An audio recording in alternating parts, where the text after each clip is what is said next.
the next big wave of change from normal people is going to be your bank account is going to become a wallet, right? It's going to be a wallet on your phone, a crypto wallet. You're not going to have 72 different passwords. All your value is going to be held in this crypto wallet, and it'll be tickets. Anything that can keep me from having to remember all these passwords is a huge win. It's true.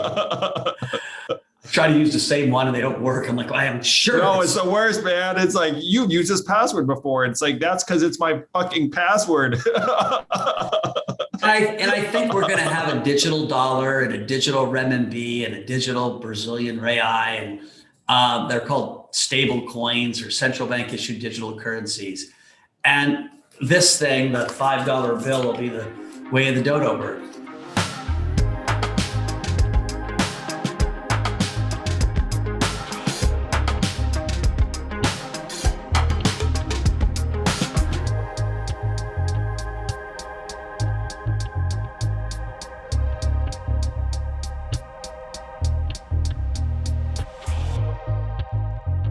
On today's episode of Yang Speaks, Mike Novogratz joins the pod to speak with Andrew. They talk crypto, they talk business, they talk what is going on in the world. They talk about his background a bit. This guy he used to be a wrestler and then got into finance and now has gotten into philanthropy and cryptocurrency. It's a fascinating conversation between two, just call it unique minds. You're not going to want to miss it. It's one of the good Yang convos that you know what I'm talking about. So tune in. Mike Novogratz joining Yang Speaks right now.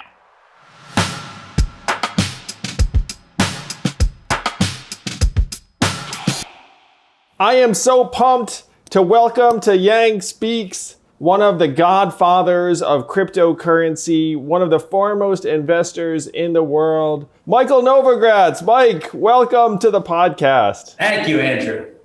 I think your origin story is fascinating, where you were, one of 7 kids, and then you became a champion wrestler throughout high school, and then you became like the captain of your wrestling team in college, which is like a certain kind of profile. And then you joined the military, you became a helicopter pilot. Like there's like kind of this sort of badass quality to like your origin story. And then after that, you did something that, I'm not sure whether people would expect at that stage, which is head to Wall Street. But can you talk a little bit about your formative experiences as a wrestler? Because I know even now you sponsor various wrestling organizations, and you have wrestling organizations trying to help underprivileged kids enjoy the sport for their own personal discipline. Yeah, listen, wrestling's been a big part of my life. I grew up, one of 7 in a middle-class family. My dad was in the Army, but more importantly, my dad was this giant man who had this giant story because he was the best football player in the country, the best defensive player in college. And he came from a small town. And so he was like the hometown hero. And we grew up with this myth of my father. He never said a word about himself, but my mother was a big braggart. and you'd go to my grandmother's house and there were all these giant trophies, blocks of granite and newspaper clippings. And my father played on this very famous West Point team when they were the best team in the country. And he met Vice President Nixon and had a big, celebration at the White House. And so he was this hero. And I was a skinny, scrawny kid. And he put me into wrestling when I was young. And it was a sport that if you're good at, you like. And if you're not good at, you really don't like. And I happened to be a wiry, strong enough kid. And it wasn't that competitive of a youth league. And, so I stuck with it. And by the time I was in high school, I was one of the best kids in our school, partly because our school wasn't that good. But I took this leadership role of saying, I want to make our team great. And high school wrestling really defined me in lots of ways. I got into Princeton because I was a wrestler. I was a good student, and I did an ROTC scholarship, and I was the class president or the student government, elected president, and a complete kind of. Back in middle class high school, you had to check every box you could on extracurriculars. So you were in the Spanish club and the National Honor Society, all these things you never actually went to, but you had to check the box. But I think I got in because I was a wrestler. And then at Princeton, I realized, I'm not that great of a wrestler. I'm not that great of a student. Like you go to a place like Princeton or from a middle class and you realize, shit, uh, having been the big fish in the small pond in high school. But I stuck with it. And by the time I was a senior, I was the captain and I was almost really good, but not really good. Let me say that being a college wrestler, I mean, these are like the most strong-willed people around. You guys train and manage your weight on levels that most of us, frankly, like can't conceive. And then you show up and go to these meets, and it seems very all-consuming. Was it like that for you in college? It's a brutally tough sport. Matter of fact, my youngest kid, Nacho, who's a beautiful, funny kid, and he's smart and good athlete. I want him to wrestle. He's like, Dad, why would I wrestle? It's too hard. And I was like, yeah, that's the curse of privilege, maybe. It's a hard sport. You get beat up all the time. But I tell you what, through the cauldron of the hell you go through comes leadership, because leadership comes from discipline and toughness. And it's not like a fake toughness. It's a real toughness, because it really does suck when you're sucking at weight and you're tired and you don't want to do it anymore and you're getting the heck pounded out of you. And so you learn to lean into things. You learn to not be scared. And that's where leadership comes. I wrestled for 1 year in 8th grade. I was not good. And it was very, very difficult. And I have so much respect for everyone who wrestled competitively for years and years in high school and college and even beyond. It really is such like a testament to what mind over body can do, because you have to just take so much punishment and put your body through so much. And you and I bonded over the fact that both of us are MMA fans, in part because we know what some of these athletes go through, in order to compete at that level. I think that high-level wrestlers can do anything under the sun. I mean, there was a guy that, Dan Bloom, if you're listening to this, who we had in the first class of Venture for America, who was like a near championship level wrestler at Wesleyan, and he could just make himself do anything because of that discipline. So in your case, you took that discipline to the military. You were in the National Guard and served as a helicopter pilot, and saw, I think, a lot of the country. I remember talking to you about some of your experiences in various bases. I had an ROTC scholarship to go to school, and I was in some ways lucky that Reagan realized he had overbuilt up the Army, and there was a peace dividend coming in 1988. So he allowed people who were supposed to serve full-time to join the National Guard. And so I was scared if I was going to be in the Army, I wanted to do something fun. And so I applied for flight school, and I decided, I got accepted to flight school. But instead of spending 6 years in the real Army, I did 18 months of active duty, learning how to fly helicopters and be an officer. And then I had a commitment to the National Guard, where I flew around Jersey and defended the great state of New Jersey. And it was funny. I am a politics buff and an economics buff, and really didn't believe we would ever go to war again. There was glasnost in 1989. We were making friends with the Soviets. And in the Army, it was all about tank warfare. And I was like, you guys aren't reading the newspaper. And so one of the reasons I was happy to go in the National Guard is I didn't think we'd ever go to war. And I didn't want to prepare to be on a baseball team and practice and never play in a game. And so I joined the National Guard. I go to New Jersey, and sure enough, right afterwards, Saddam invades Kuwait, and there's Desert Storm 1. And my friends from the Army are all fighting in the war. And I had that young sophomoric feeling of, I can't believe I missed my chance to defend the country and be in war. I mean, looking back on it, that was kind of an idiotic thought, because war sucks. But in that moment, I felt like, and I'm flying around New Jersey, and people are saluting me and cheering you. And I felt like one of the great frauds of all time. And it wasn't until later, I was talking to an Army general, and he was like, son, you raised your right hand and swore to defend the Constitution. And that's enough for me. Like, most people don't do that. You weren't asked to go. If you were asked, you would have gone. And so it actually helped put it in perspective, like what service is. Like, everyone doesn't, serve the same way. But when I was that age, I kind of felt schmucky. listen, flying helicopters is fun.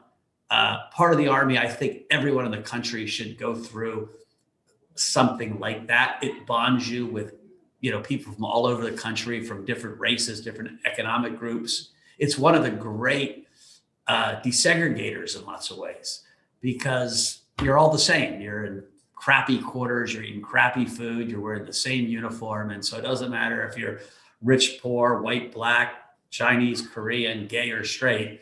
You're waking up at 5 a.m., which sucks for everybody, and listen to the bugle and lining up and get yelled at. Well, obviously there are some other countries where they do have mandatory military service. Israel is probably the one that pops to mind for most people. Where my parents grew up in Taiwan, there was mandatory military service for most people, and you spent a certain number of months. And I'm with you that kind of experience does give you more of a sense of egalitarianism. And it's like, look, we're all just, in the same boat. Have to put on our uniforms and clean the bed and do whatever needs to be done. So you transitioned at that point to Wall Street, where you had a long and storied career. It started at Goldman, took you around the world, I think, at different times. And then you went on to join various hedge funds that you originated in some cases. Do you want to talk a little bit about your arc on Wall Street? Like what it was like showing up on day one? Yeah, listen, I remember interviewing. First, I was interviewing for an investment banking job, and I was 2 years behind my class, if you think about it, right? I was 24.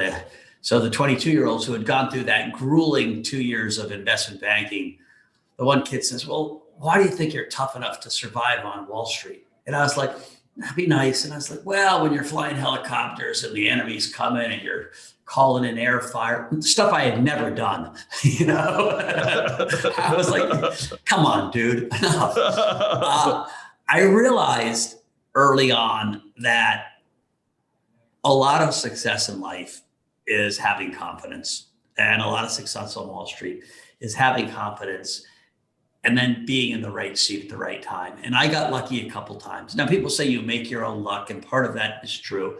I worked for a great boss originally, George Weldy, in one of the easiest jobs on Wall Street, which was selling money market securities. And so it was a great transition, because if you were a natural salesman, it was really easy, because it was like selling vacuum cleaners. And I was like, this isn't so hard. And then I had his boss who liked me, who said, dude, I want you to go to Japan. And I said, can I talk to my girlfriend, think about it? And he waited about 30 seconds. He was like, no. And I was like, okay, I'm going to Japan. That was a defining part of my career, because now I was the young guy in a foreign land. And you either have the confidence to call back to your boss or tell people what you think and what you're seeing. And so I happened to be there where it was an amazingly interesting time in the Japanese bond market. I was the first white guy at Goldman Sachs that worked in that group. And so the Japanese were unbelievably nice to me. I had my own translator, and, try to learn the language, and then moved to Hong Kong the next year to run our trading business. And it was a little bit right place at the right time. The world blew up in Asia. For people that are not as old as me, there was a financial crisis in Asia in 1997, where Asia really had this meltdown moment. And I realized you can't be a 5-star general in the Army unless you're in a war.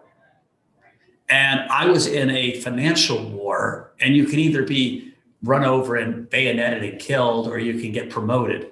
And, you've turned left, you're getting bayoneted, you turn right, you're getting promoted. And so I was lucky enough in some ways to have great support and have the right skills to survive, but really lucky enough that I was in this kind of chaotic war, which really accelerated my trajectory at the firm. If I was selling mortgages in Dallas, I'd probably still be here selling mortgages in Dallas. And so there's a lot of luck involved in what seat you're in at the time, and do you take advantage of that seat? But that experience, I learned empathy in terms of empathy by means is like you realize your way of life is just a way of life. It's not the way of life. Like people in other cultures think differently, live differently. I had economic empowerment because I made lots of money for the firm and then got promoted, and that built my confidence. And I realized, like wrestling, I wasn't the best, but this is a game. If you work hard at it and you let your confidence build, you can succeed at it. And that kind of set me up for the next couple of chapters of my life. And a lot of it is just the confidence of winning at some things. You realize, I remember one of the things I thought was so cool at Princeton was after my second year, I realized, I wasn't a rich kid and I came from a middle class school, but everyone kind of uses the same toilet, chases the same girls, drink the same beers. And so you start level setting and saying, they're not that much more special than you are. And then you get one little win and you're like, well, they're not more special than me at all. And it was kind of the same thing at Goldman Sachs. There was this mystery that gets demystified once you get there. Mike, I had a similar situation when I was running Venture for America, where I met President Obama, former President Clinton, former President Bush, half a dozen governors, half a dozen senators, and they were good people or seeming people, and they seemed smart and skilled in their way, but they didn't strike me as, frankly, being otherworldly or any better than like other people. And they also didn't fill me with the sense like, oh, we've got this covered. Like, these people have it all under control. Like, it was more like, oh, these people are just people, just like me and other people I know. And, that like a lot of their schedules are unfortunately kind of predetermined. And like, I don't have the sense that some of the big problems bearing down on us are going to get addressed. And in my case, it was about the progressive automation of labor. You could put climate change in there. You could put like a bunch of things in there. And so I had like a similar experience where when you get exposed to people in different environments and you put your hat in the ring, then you're like, wait a minute, like I can do a lot of the same things these people can do. And I think that's something that I wish more people had. Like, if you have that kind of exposure combined with confidence and then a little bit of success, then you can build on it. Though you and I guess we can tell the story because it's funny. Like, I came to you as like, hey, I'm running for president. And you were... I had this predetermined nation, just what a president's supposed to be. And he was older than you and more experienced and more successful in terms of whatever I meant by successful. You had to have been a senator. I'm just a dude. You're just a dude. And of course, having now met all the candidates, you're like, yeah, I was wrong. And you did a hell of a job. Like, really, hats off. Because as I saw the Yang Gang build and you gain traction and quite frankly, change the national narrative around how we think about labor. Forget just UBI, but really how we think about labor. I was kind of in awe. I was like, I kind of laughed the guy out of my office, and he's had a bigger impact on the election than almost anybody. I read an article today, and it was talking about unskilled labor, and it changed my whole perspective. I was like, hell, like unskilled labor. Try being a gardener and planting a wonderful garden that blossoms at the right time. Yeah. Me and you probably couldn't do it. There's Nope. skill in that. Yeah. Right? We should call it labor that hasn't gotten formal education, but they're absolutely not unskilled. Try being a line cook at a fancy restaurant. Oh my gosh. Like, I would last approximately 10 minutes as a line cook in a fancy restaurant, and then they'd fire me. Like, that's not unskilled labor. It's very skilled labor. Or even come to a goddamn parking garage in New York City and try to take your car out of the maze and get it. Just getting the car out of that parking garage is a skill set that I don't have. Nope. Yeah, I saw a guy back into a space the other day in a garage, and I was like, I never would have tried that. And he just like slipped it right in there. So I don't think I will ever use the term unskilled labor again. Well, my first job as a teenager was a busboy at a Chinese restaurant. And like these waiters were like blowing me away in terms of what they could do. So yeah, I'm with you. And there should be a better term for it. One society I think that has a really positive attitude about this is the Germans, where they have several types of education, and they try to treat them equally. Where it's not like if you have a 4-year college degree, then you're better. You're better, right? Like there's a 2-year vocational apprenticeship track. There's a purely vocational track, and then their companies are organized so that people from every track are in the boardroom. Can you imagine that in America? If you had someone who is from the shop floor and the board, I mean, I think that would probably be a positive thing, but but it's not very American, unfortunately, right now. No, we screwed our country up in some ways. One of the things I like to think about, or when I think of why, when I grew up, I'm older than you. If you were the janitor at IBM, you worked for IBM, you could use their college plan. If they paid for college at night, you got benefits and whatnot. And now all the service employees from Apple, Google, and everywhere else are contracted employees. They don't get the health care. They're not IBM employees anymore. That's right. And that's a real sad statement, because when you think about how to build community, how to help social mobility, how to take care of people, you want to feel like you're on the same team. Our economy has evolved in very, very specific ways where it's become hyper efficient and specialized. And if it's not in your core competence, then you want to hire some service. And then at this point, the service consists of gig workers who get parachuted into your environment. And that's considered smart business. But I agree with you. We lost something fundamental where you have like a company picnic and everyone's there, including the person. And then you can actually go from the mailroom to like positions of real responsibility. And it wasn't as credentialed as it is now.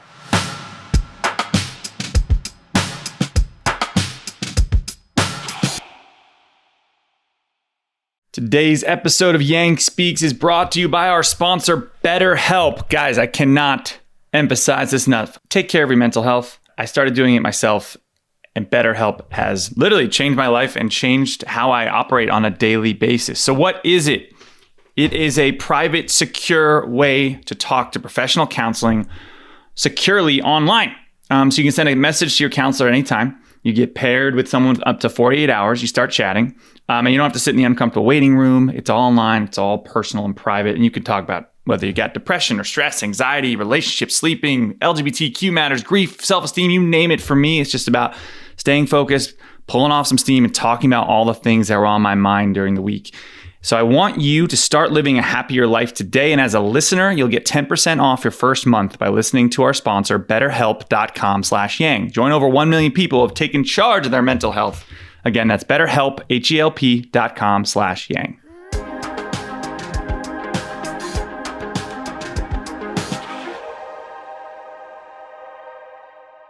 So it's funny because you and I were joking about this before, Mike, that when I was in your office saying I'm going to run for president, I joked that I was like the cryptocurrency of presidential candidates, because it was like the thing that some people didn't see value in, and then it ended up doing something. So when did you first find out or hear about cryptocurrency? And then what was it that spurred you to make like a significant investment that now has, in my opinion, just you single-handedly helped change the trajectory and history of what cryptocurrencies are and how they're perceived. But do you remember the first time someone came to you? So a buddy called me up and he said, dude, have you heard of Bitcoin? I said, no. I said, do me a favor, look into it. And so I Googled it. I asked some guys on my desk, and it took me about an hour to realize it's going to go higher.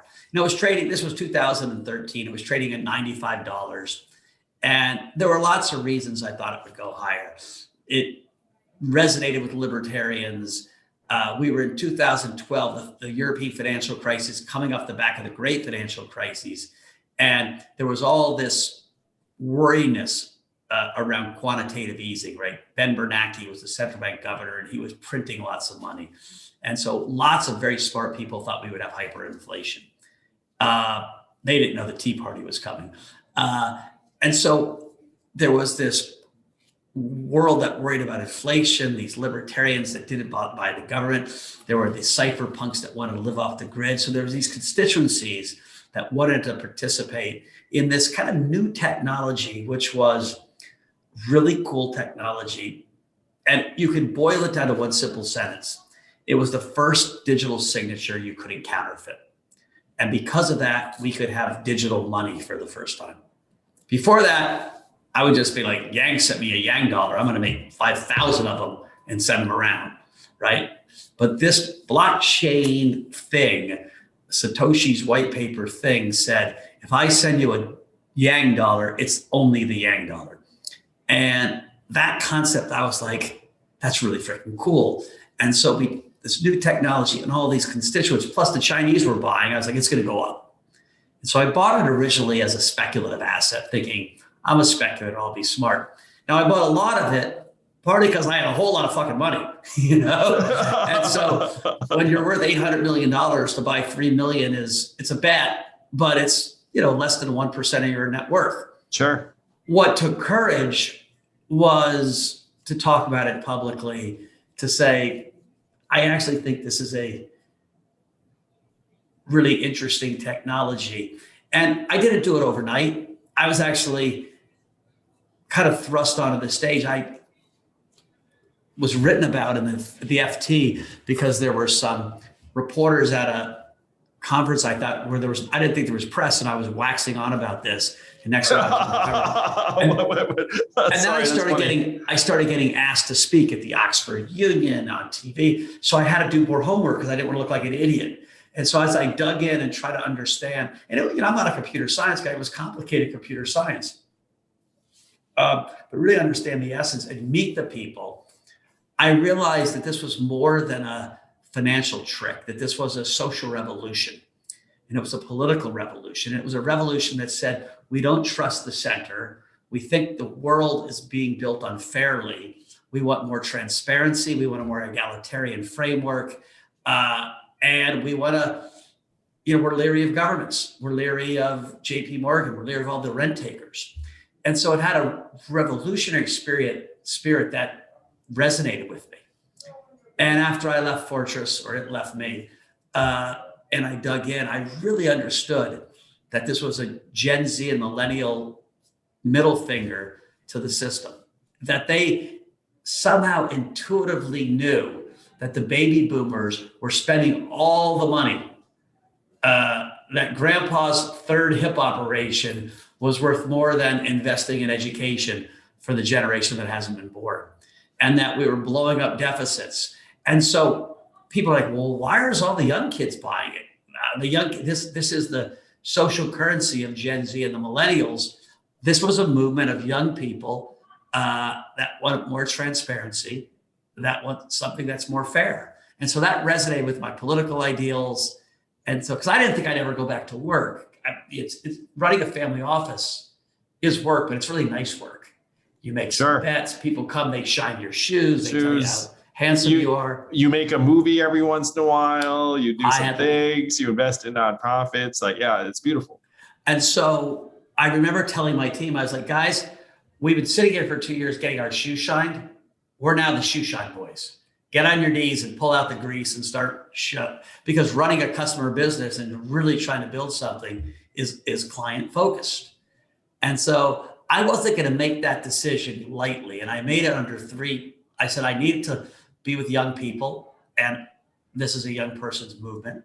I need to be learning something every day. And when you get into the venture world, I remember meeting you from Venture America, and I invested in a escape room. Like, the young energy around venture is fascinating. Yeah. Because you learn every conversation. And third, I needed to feel like I had a contribution to make. And I tease about being the oldest guy in crypto, but I did think there was a contribution to connect this crypto energy to institutions. I mean, you're one of the preeminent bridge builders, and frankly, in my mind, like stampers of legitimacy in many ways. One reason I connected with the cryptocurrency community when I was running for president, and I talked to you about this before, is I found that something like 98% of cryptocurrency investors endorsed some version of universal basic income. And I think that one of the reasons for that overlap was that if you invest in cryptocurrencies, you have a mindset of abundance, of optimism. You think about the future and how things can be better. And you also, frankly, you see people laboring in scarcity and you think, maybe there's a better way, because you've seen something go from, in your case, $95 to $50,000 like over a particular period of time. And then when you see people And obviously people working hard. I mean, like, you and I appreciate the value of hard work, but like the overlap I've found between cryptocurrency investors and folks that want to make things better and more modern in terms of how people's time gets spent, like the overlap is very, very high. To understand cryptocurrencies, at its core, you start thinking about new economic models. Yeah. And like, how would it work? Why are we using the old model if it's not working? And I remember there's a guy named Dan Larimer, and I talked to him for hours about UBI. And he had the most interesting way of thinking about UBI, which was, why just because you're Saudi Arabian born, do you get all the oil resources just randomly because you were lucky to be born on Saudi Arabia? So like maybe we should share the world's resources. And that if you taxed total wealth about 3% a year and redistributed it over time with a generation and a half, you're recycling total wealth. And his idea of redistributing it wasn't all at once. It was like, listen, if the 5 of us go to an island and we give everyone equal sums, the most commercial guy's going to have all the money in about 32 days. But if we leak out a little bit each day, if Andrew Yang's the shark, the rest of us realize, stay away from the shark after a few bites. And so, you can literally, because of the technology of cryptocurrency, create a system that pays people by the hour. Wow. But think about government, government transfer payments. You could literally have them being delivered by the minute. Wow. And so I keep thinking we've got a world that's so disjointed. The rich-poor gap is as wide as it's ever been in history. I gave a speech in 2006 that said the rich-poor gap is so wide, it's going to end in a revolution. That was 15 years ago, and it's so much worse. It's skyrocketed since then, yeah. And so we need some redistribution, but government has not been a great way to redistribute. It's inefficient, it's bureaucratic. And so you can see a system of redistribution directly.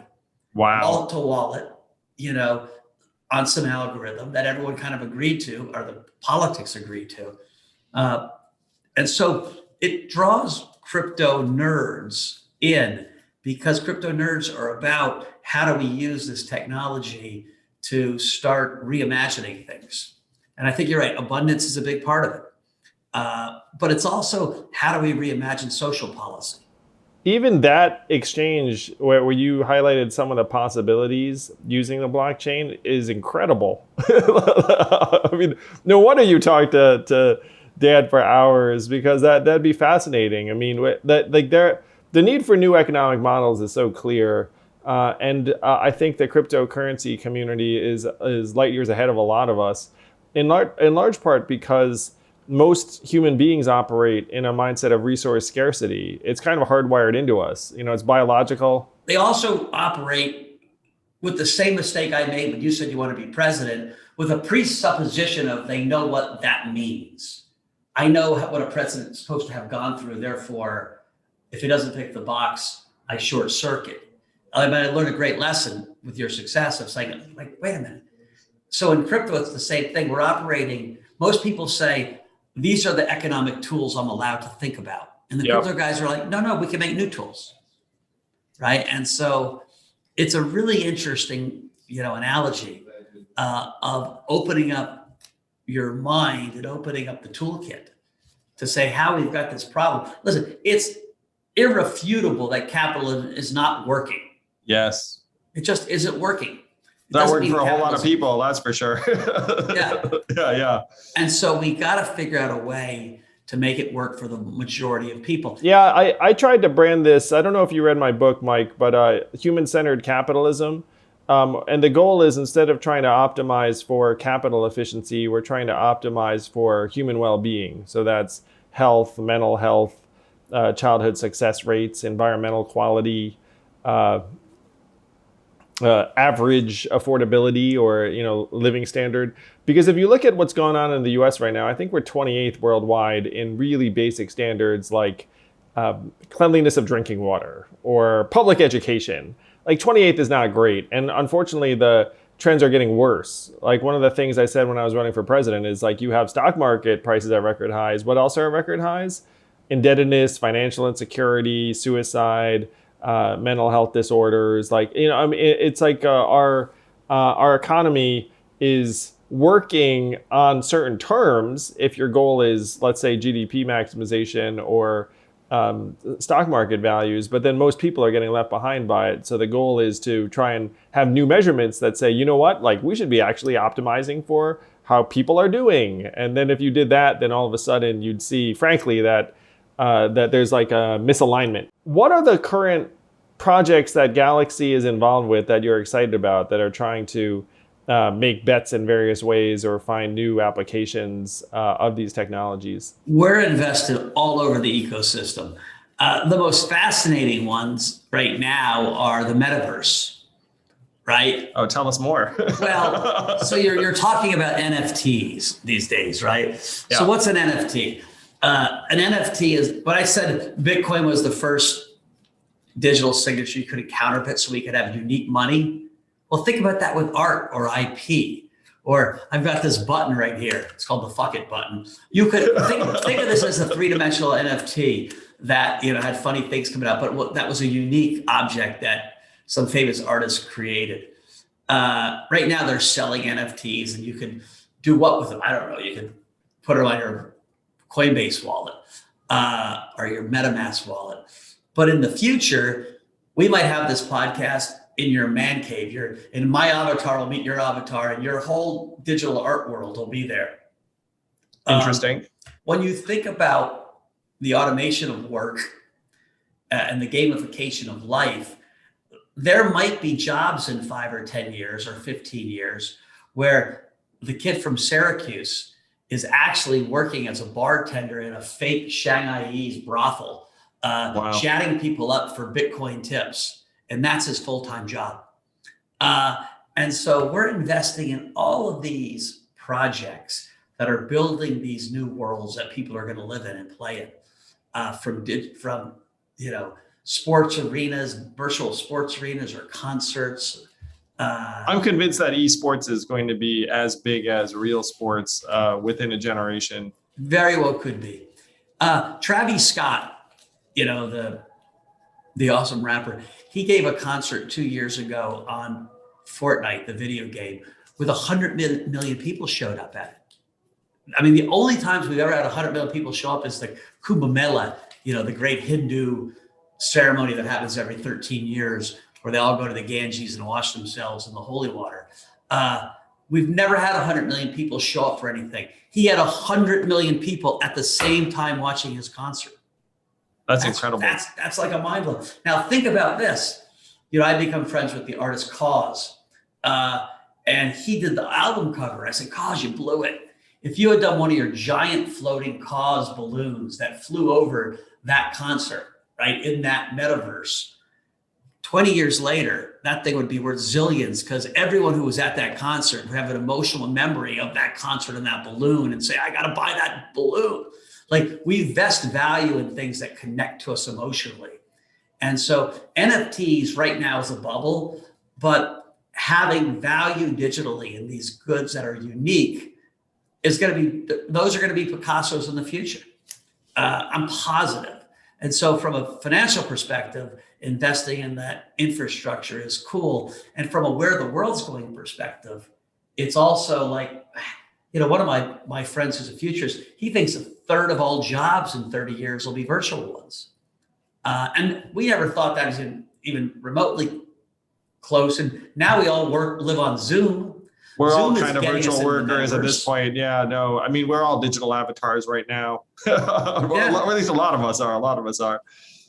And so, you know, it's interesting. I think more practically, the next big wave of change from normal people is going to be your bank account is going to become a wallet, right? It's going to be a wallet on your phone, a crypto wallet. You're not going to have 72 different passwords. All your value is going to be held in this crypto wallet, and it'll be tickets. Anything that can keep me from having to remember all these passwords is a huge win.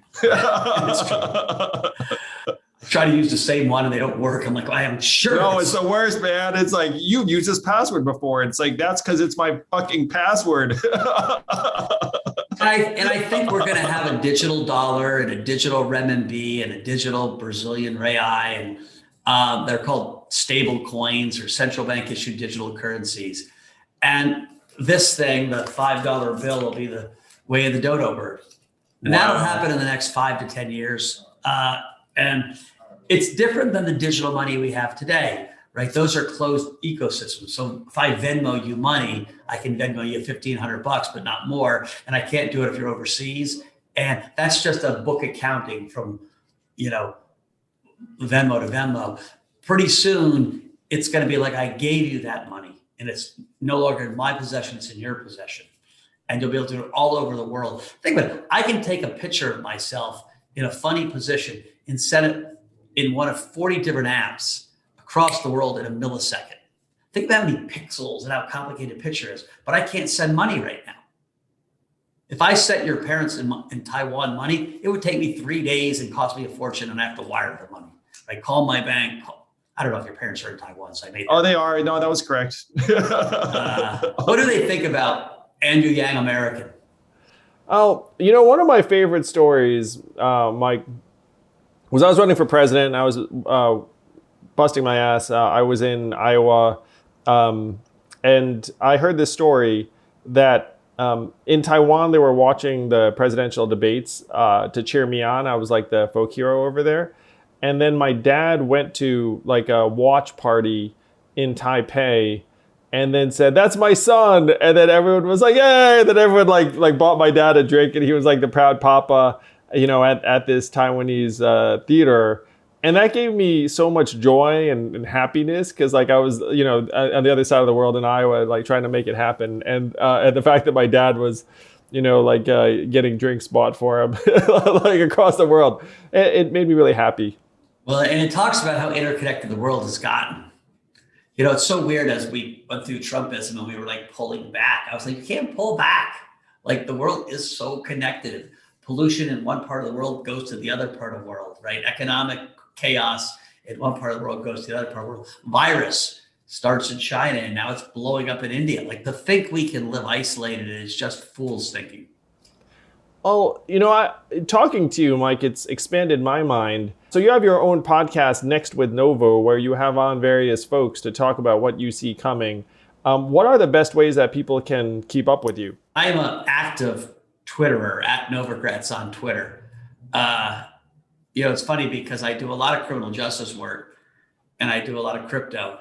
And those two communities don't always see eye to eye. The crypto community can be very libertarian. I think it's progressive. I think crypto is progressive, but a lot of them are libertarian, and so they don't like my politics. And so it's a pretty funny Twitter because there's lots of back and forth. So I have a Twitter at Novogratz, the same thing on Instagram, and then I have this podcast, Next with Novo, which is I think on Spotify and Apple and YouTube, and we only started a few months ago, and we sometimes do Next with Novo live. I've been doing a series with young rappers. And so I did Tusi tonight, who is one of the charmingest young 21-year-olds, smarter than a whip. But, I've had Little Yachty and Polo G. And if you're a 20-year-old out there, you know exactly who I'm talking about. So you talked about your progressive politics. And one thing that you and I connect on is that you're a really active philanthropist. We talked about Beat the Streets, which is this wrestling organization for underprivileged kids. You're a very active criminal justice reformer. You sponsor wrestling organizations of different kinds. Do you want to talk about what else you have going on that you're excited about philanthropically or politically? Because I know you're always trying to do something. We have this thing called Galaxy Gives. I met Richard Branson, and I was so impressed that he branded everything Virgin, and that gave everything he did a certain energy. And I had already called my family office Galaxy Investment Partners. And so we called our crypto company Galaxy Digital. And we said philanthropy will be Galaxy Gives. And we had a few different pockets. One was sports-based youth development. We still contribute some money there. But I got into criminal justice reform, and it just pissed me off. The deeper I dug, the more pissed I got. And so that's a big part of what we do now. I'm the chairman of the Bail Project. I'm part of the Reform Alliance. We have now, I think, 15 Galaxy leaders who are formerly incarcerated, men and women that we are helping fund their organizations and creating cohorts of learning. We fund about 25 different groups besides that, all around the ecosystem, with the idea of trying to create this army of people that see the world the same way and can push the ball forward. The second, so it's criminal justice on one hand. The second is democracy. My two guys, Billy Watterson and Xander Schultz, who are smarter than whips and very stubborn, came to me and said, dude, none of the shit we do in criminal justice matters if Trump gets reelected. And because he's eating away at the core of democracy. And I'm like, yeah, donating. And they wanted me to donate 1% of my net worth, which was a lot of money in the election. And I was like, that's like peeing in the ocean and hoping it gets warm. I'm like, the election's going to be $5 billion and, my money's not going to matter. And they wouldn't let me go. And they came back with this plan. And it was a brilliant plan. It was, we're going to create community that's going to raise money to invest in local organizers in the swing states. And our thesis of change has been local communities know what's best for them. Don't me come in from New York City and tell a guy in Kentucky what's good for him. Let's fund the people in New York and Kentucky so they can have a voice. They can participate in democracy. And we raised $75 million in that last election cycle. That's $73 million more than I thought we'd raise. I honestly thought it would be a $2 million endeavor. And my team just blew me away. They put me on the phone with people. And these weren't people I knew. These weren't hedge fund guys. This was a broad community of people that cared about democracy. It wasn't all Democrats, though it was more Democrat than Republican. And what was even more unique about this was after the election was over, our partners said, we need to keep this going. And so now, tomorrow, I'm interviewing a guy to be the executive director. This is a real organization now. We're already up to equal amount over the next 4-year cycle and growing. Wow. And what we learned is democracy itself, the infrastructure of democracy. Yes. People want to make a philanthropic category, and it never was before now. Incredible. And so we're becoming leaders in it. And again, that, the credit all goes to really Billy Watterson and Xander Schultz. Whom I know and I love. Billy Watterson and Xander Schultz are both incredible people. And so my philanthropy, while it's a lot of my money, it really is their business and our family. They're part of the family, and we're adding people to it. We've just hired a brilliant guy who spent 25 years in prison and got out 4 weeks ago as a 42-year-old. Think about that. 25 years gosh. From 17 to 42. And yeah. He should have got out 15 years ago. Yeah. And at least, or more, a beautiful man who grew and changed. And so the lesson I've learned from all these visits and people is I fundamentally believe you're not your worst moment, that people can change, and that our system in the criminal justice system, our system in schooling needs to help people deal with the trauma they experience so they become productive taxpayers, productive citizens, engaged in society.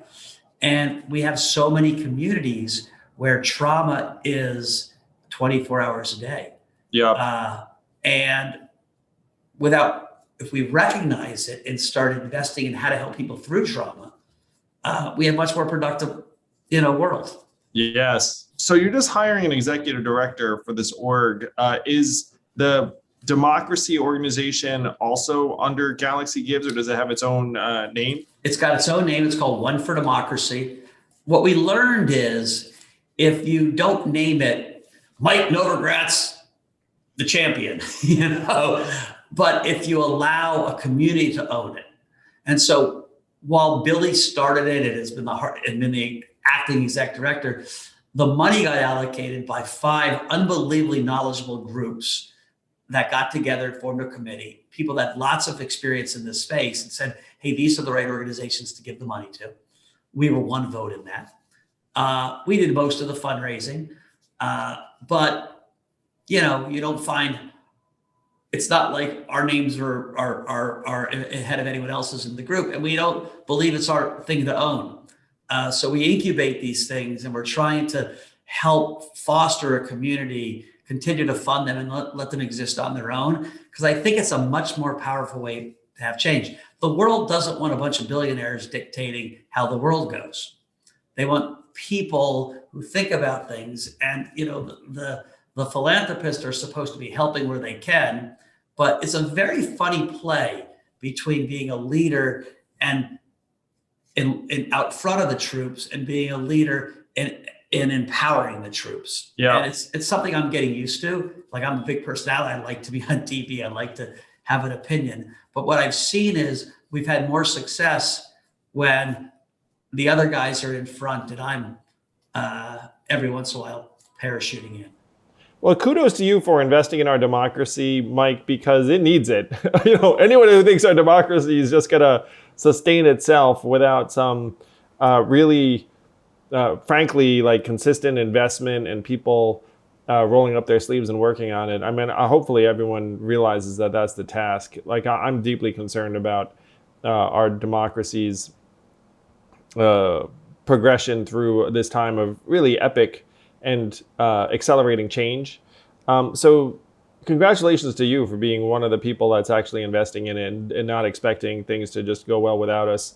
I know Billy and Xander, and they're great thinkers on this. And I think everyone listening to this appreciates your desire to let other people lead. It's very democratic, really. You know what I mean? You're not like, hey, this is our thing.